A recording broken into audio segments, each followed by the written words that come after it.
Speaker, I'll try. Mr. Speaker, earlier on in the morning, I had tabled before the House. I am, is it vertically challenged? You are loud enough. Go on. Thank you, Mr. Speaker. Mr. Speaker, I was indicating that earlier in the morning I had presented a report of a public participation on the proposed removal from office by impeachment of His Excellency Rigathi Gachagua, EGH, the Deputy President of the Republic of Kenya.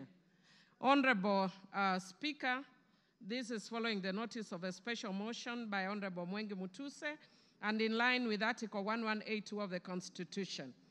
Mr. Speaker, consequently, the House Business Committee approved a public participation program across all 290 constituencies, and I present on behalf of the House Business Committee. Mr. Speaker, I'll speak to the issue of the legal framework of public participation. And Mr. Speaker, Article 10.2 of the Constitution provides for the participation of the people as one of the national values and principles of governance. Mr. Speaker,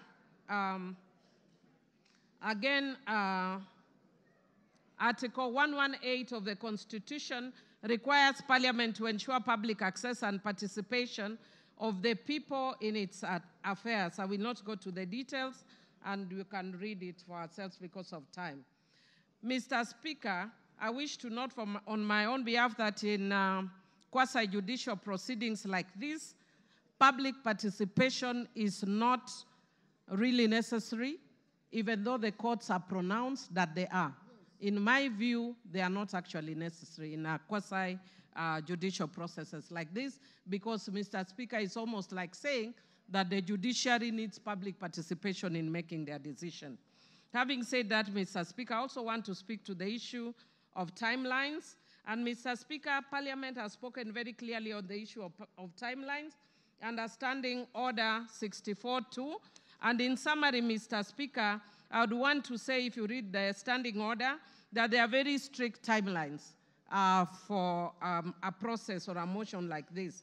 And, Mr. Speaker, in setting the period, the National Assembly was guided by the need to preserve the overarching constitutional principle of acting without unreasonable delay.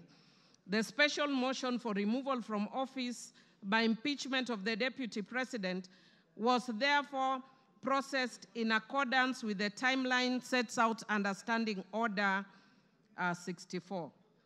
Mr. Speaker, in buttressing the necessity for expedited consideration of special motions, previous speakers of the National Assembly of Kenya expressed themselves on the question of timelines for considering special motions by the House when the special motions were filed proposing the removal by impeachment of the then cabinet secretaries, Honorable Anne Waiguru, Honorable James Macharia, Honorable Kaimenyi, and more recently, Honorable Mithika Linturi.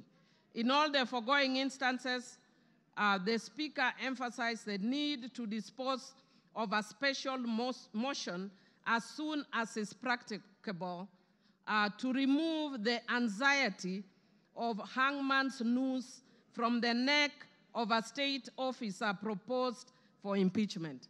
Mr. Speaker, you have seen the level of anxiety that the Deputy President has undergone, and indeed when he was actually giving the press statement yesterday, he was almost in tears. And that is why the House hastens the process so that the emotional turmoil is lessened having gone through this process, Mr. Speaker. Mr. Speaker, the Clerk of the National Assembly published advertisements on the 2nd, 3rd, and 4th of October and invited written submissions via hand delivery, post, or email until the 5th of October 2024. Mr. Speaker, all these were also advertised on the 4th of October and extended to the 5th in each constituency. To assist in this exercise, a public view template was made available to the public in both English and Kiswahili to guide submissions. On the 3rd and 4th of October 2024, 40,000 copies of the public view templates were also circulated as newspaper pullouts. This template was designated to provide clarity and precision in responses, whether for or against a motion. Number 2, to supplement other means of public input. And 3, to ensure both qualitative and quantitative feedback was captured, which is actually as has been directed by the courts in the past. Mr. Speaker, I just want to indicate that many means were used, including radio, TVs, and other means to publicize this process, including Twitter, or formerly, currently X, or formerly Twitter, and Facebook pages. Mr. Speaker, the public was invited to submit views either in support or in opposition of the special motion or offer other views. Mr. Speaker, I wish to laud Kenyans for their growing consciousness on their civic rights and duties. Mr. Speaker, people participated in various ways, as was witnessed both on electronic and social media, Mr. Speaker. And Mr. Speaker, many Kenyans who are participated very expressively. Mr. Speaker, I think many of us saw people expressing their views in many ways, some of which I will explain later.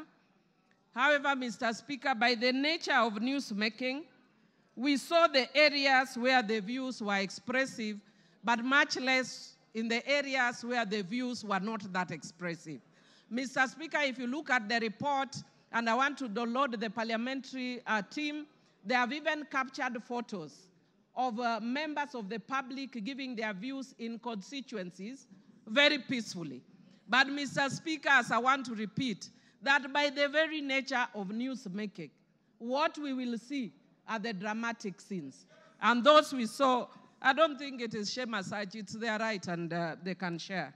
Mr. Speaker, I wish to indicate I wish to report that based on all that, over 200,000 responses were received, of which 65.1% supported the motion, while 33.81% opposed the motion, and 1.09% offered neutral or other alternative views. Mr. Speaker, some of the members in contributing have actually alluded to some of those alternative views. I've heard the speaker right before me talking about the issue that Kenya has very many pressing issues. Mr. Speaker, indeed it is true, Kenya has many pressing issues, and as a House, we are already seized of those issues and are indeed already dealing with some of those issues. One of those issues that the Parliament has raised is the issue of education, the education system, and we have called the CS for Education more than 2 times to deal with that issue. Again, on the health issue, we have also invited the CS for Health, amongst other officials. So indeed, the House can chew and walk at the same time. Mr. Speaker, when a motion is brought of this magnitude, Parliament, by its own standing orders, must stop everything else and give priority to this motion. And that is why Parliament stopped all its business on Thursday and focused on this, and all members of Parliament went to their constituencies to deal with this issue. Mr. Speaker, I wish to indicate that given that this is a very special public participation process, a first of its kind, Mr. Speaker, since the Constitution was promulgated, there were some challenges, but which did not affect the overall product of public participation. Mr. Speaker, some of those challenges were as follows. Mr. Speaker, there was political interference at public forums such as Bomas of Kenya and Murang'a. Mr. Speaker, there was violent disruptions in areas like Olkalau, Kipipiri, and Nyeri Town. Mr. Speaker,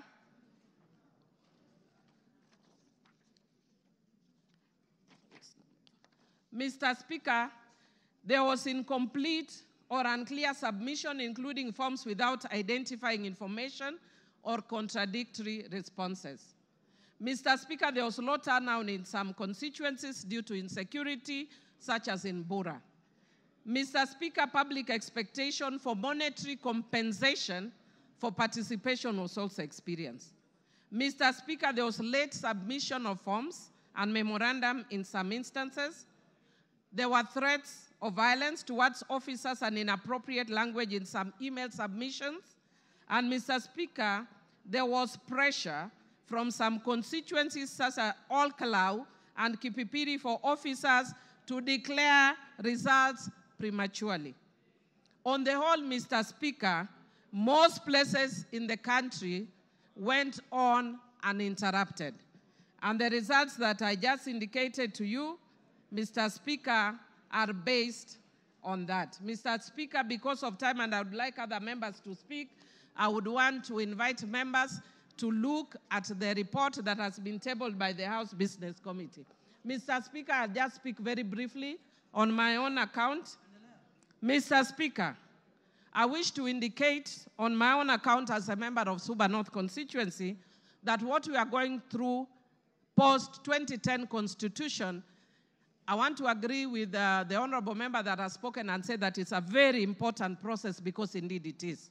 Mr. Speaker, it is a defining moment constitutionally and a first of its kind since 2010. It is both a legal and a political process. Mr. Speaker, the Supreme Court in the Sonko's case confirmed that impeachment is not just about civil liability or criminal culpability, but it's about accountability, political governance, as well as policy and political responsibility. Mr. Speaker, I'll speak very briefly to that in the end, but I want to speak to the issue of grounds. I'll be very brief, Mr. Speaker. Mr. Speaker, there are 3 grounds that have been given under Article 150 of the Constitution. Mr. Speaker, I want to speak to the issue, the 3rd ground, which is gross misconduct. Mr. Speaker, I have actually looked at the Constitution and there is no definition of gross misconduct. I have looked at our laws and there is no definition of gross misconduct.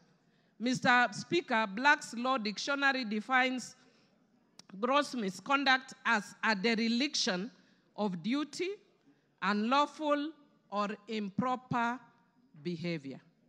Mr. Speaker, on that account alone, virtually every ground that has been stipulated here would amount to gross misconduct. Mr. Speaker, speaking as a governance expert, perhaps it's one of the areas we may want to change in future in the Constitution. Because I was saddened when Nancy Baraza was removed from office for just touching somebody's nose. Only. Even pinching. Yeah? Touching somebody's nose. So, Mr. Speaker, what I would like to say, Mr. Speaker, is based on these grounds, it is easy to impeach. Mr. Speaker, if you just had me 1 minute, please. Mr. Speaker. Okay, you have 1.5. Thank you, Mr. Speaker. Mr. Speaker, I would just want to say that I've been by nature, I know I'm a very tough person, but by very nature, I'm also very empathetic. And I've been sympathizing a lot with the Deputy Speaker, especially, Deputy President, sorry, especially when he prays, because I'm also a prayerful person. But Mr. Speaker, I would want the Deputy Speaker to learn from this. Deputy President. Sorry, Deputy President. Sorry, I don't know why I keep going to Honorable Gladys. Mr. Speaker, in my book, which I've just released, Rego Beregd, Principle 9, the power of words, taming the tongue. Mr. Speaker, if the Deputy President had been quiet, he would have carried many people in this house. but he did not tame the tongue. And every time he spoke, he's just showing further and further division of the country. And I feel sad as a country that many people, even my friends, because I have many friends in Central Kenya, who are calling me, are not calling me from a governance perspective. They are telling me, please save us Mount Kenya. Mr. Speaker, when will we ever reach a point as a country when we look at governance issues and not ethnic parochial issues that have divided the country for a long time, Mr. Speaker? Mr. Speaker, I do empathize with the Deputy President, and I wish the hand he extended to the President, he had done it much earlier. Mr. Speaker, I hope he learns from the experience of Coriolanus of ancient Rome, who had won many battles, and his fame preceded him. But when he got in politics, his mouth brought him down. Mr. Speaker, I support.